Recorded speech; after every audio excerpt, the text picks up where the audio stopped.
Reflection, Chapter 8. King Yama, god and ruler of the underworld, did not look happy to see them. His lips, barely visible under his thick, peppery beard, twisted into a scowl. His eyebrows, which slanted up like two thick storm clouds, and were so long that curled down his temples, furrowed with displeasure. Mulan didn't know whether she should be awed or frightened. After all, it was the first time she had ever encountered a deity. To her surprise, Yama didn't glow like his subjects, and he looked nothing like the demons, yet his appearance was monstrous. Wrinkles contorted his face, and his cheeks were ruddy. His eyes flickered a fiery red and yellow. His neck was thick as the trunk of a willow tree, and his wild black hair was so abundant it rivaled Shishi's mane. When he stood as he did now, the top of his heavy crown disappeared into the dark space above, and his black and emerald robes flooded down the steps past his desk. His eyes, hard calculating, and currently an irritated shade of yellow, bored into Mulan. It took her a second to figure out why. She wasn't bowing. Even Shishi had bent over a deep bow at her side.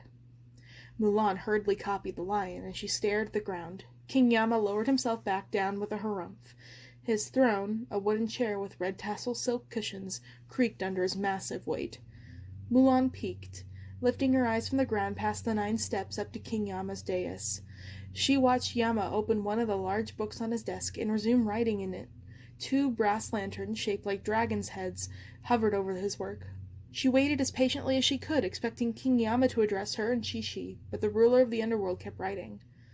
"All day and all night, King Yama works behind his desk," Mulan's grandmother had told her. "He rarely ventures into the underworld himself." So far, Grandmother Fa's story had held up.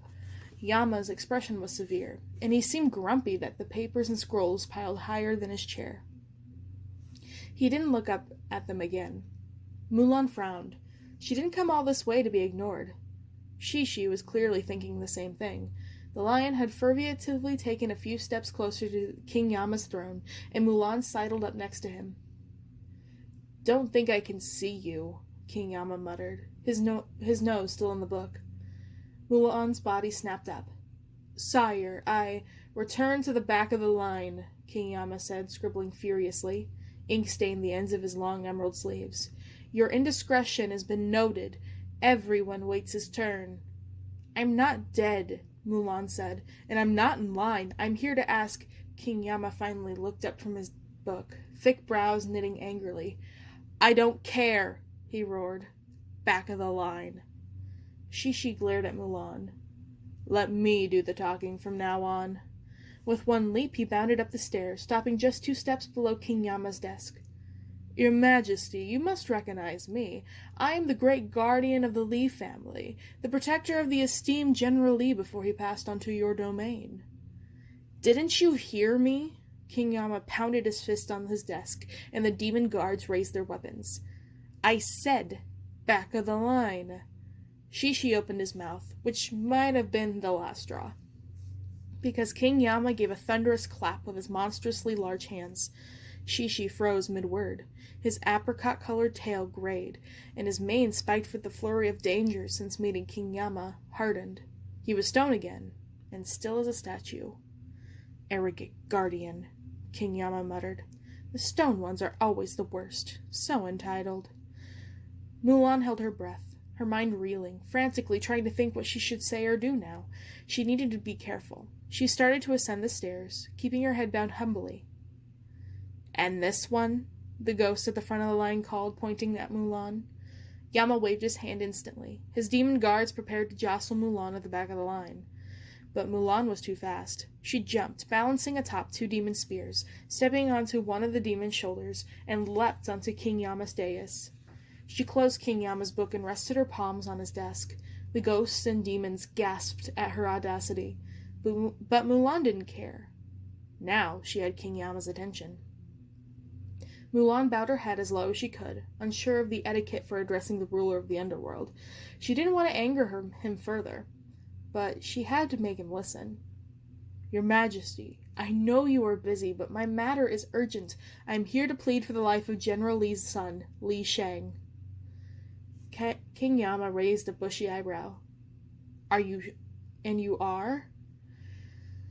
Mulan swallowed and lifted her hands off his desk. How was she to answer that? Even Shishi didn't know she was really a girl. Could King Yama, a god himself, see through her disguise? Ping, sire. King Yama huffed. Ping, you say? He flipped through another enormous tome on his desk. There is no record of a Fa Ping in my book. That isn't the point, Mulan persisted. She regained her poise. I need you to look into Li Shang's case. Captain Li Shang, son of... I know who he is, King Yama said. He suffers from a sword wound inflicted by Shan Yu. He glanced at an hourglass on his desk. Its streaming sands were inky black. He'll die in a few hours when the sun rises. He turned a page absent-mindedly. As for you, Ping, didn't anyone warn you that no mortals are permitted in Daiyu? Your presence here is forbidden. I will take note of your transgression so the guards can see that it is you to return as a proper ghost. Do you prefer death by burning or dismemberment? Mulan steeled herself. I'm not here to intrude, your majesty. I'm here to bring Captain Li Shang back to the land of the living. At that, King Yama set down his quill and laughed. It was a terrible, terrible laugh that rebounded across the long chamber and silenced the ghosts, whispering and gossiping. Back to the land of the living? You're a funny one, Ping, especially for someone who does not exist. It's not a joke, said Mulan. I'm here to bring Captain Li back. It is not yet his time to die. And who are you to decide that? King Yama's amusement quickly shifted into anger. Hundreds arrive in my realm every hour. I am the one who decides whether they stay in Daiyu or whether they return to Earth or rise to heaven. Do you know how much consideration goes into making such decisions? Do you know how difficult it is to decide whether someone should go to heaven as a reward for his good behavior on Earth, or whether he should stay in Daiyu to make amends for that one time he kicked a dog or had too much to drink, or whether he should make those amends back on Earth in a new life? There is a schedule to keep, boy, and you are wasting my precious time. I can't give up now, Mulan thought. Not after Shishi and I came all this way. She'd try a different tactic. It sounds like a terrible burden, she agreed, thinking fast, but an important one. Perhaps I could help you. And in exchange for my help, you might consider letting Li Shang go. You think you, a mortal, can handle Daiyu's records? King Yama swept his arm across the stack of loose pages. Mulan held up her hands, blocking the papers from smacking her face as Yama had intended. She caught several in her hand and placed them back on the desk. For such a cankerous deity, Yama had beautiful calligraphy. It helped ease her fear of him. He couldn't be that terrible if all he did was sit behind a desk all day writing names on his book. Don't get your hopes up, Mulan. I apologize, she said. That was presumptuous of me, but if you look at hundreds every hour, maybe you've made a mistake here and there. King Yama's nostrils flared. A mistake? Captain Li Shang was wounded saving me, Mulan continued, before King Yama could protest further. If not for me, he wouldn't be dying, and we, she gestured at herself and at Shishi, still frozen as stone, would not be here bothering you. But we are here now, because Captain Li Shang is a good man. He's a brave soldier, an outstanding leader, and a loyal friend. China needs him. And China will have him back, King Yama replied. I have taken note of Li Shang's courage and abilities. Mulan's skin prickled. What do you mean, China will have him back? Yama squinted at his book, tracing his finger across the page. Ah, yes, Captain Li Shang is scheduled to be reincarnated. Quite soon after his death, actually. That is why his spirit is already here in Daiyu. He is being prepared for his new life. Consider it an honor. China needs him now, countered Mulan. The Huns may be defeated, but there will always be threats against the Emperor. He needs a man like Shang to protect him, to protect China. Her voice quivered. You already took General Li. Please don't take his son too. I was not given this role because I have compassion, King Yama said bluntly. He returned his attention to his work and scribbled something in his book. Leave now or face the consequences. I remind you, death by burning or by dismemberment. Mulan knew this was her dismissal, but she wouldn't budge. She could hear the demon soldiers stirring restlessly behind her. and she wondered if they were too afraid to come this close to King Yama, for they made no move to force her away. "I came here to save Shang." Mulan clenched her teeth. "I won't leave without him." Yama set his quill down. He looked like he was going to yell at her again, but instead he snorted with disbelief. "You're willing to risk everything to save the life of your captain." "I am."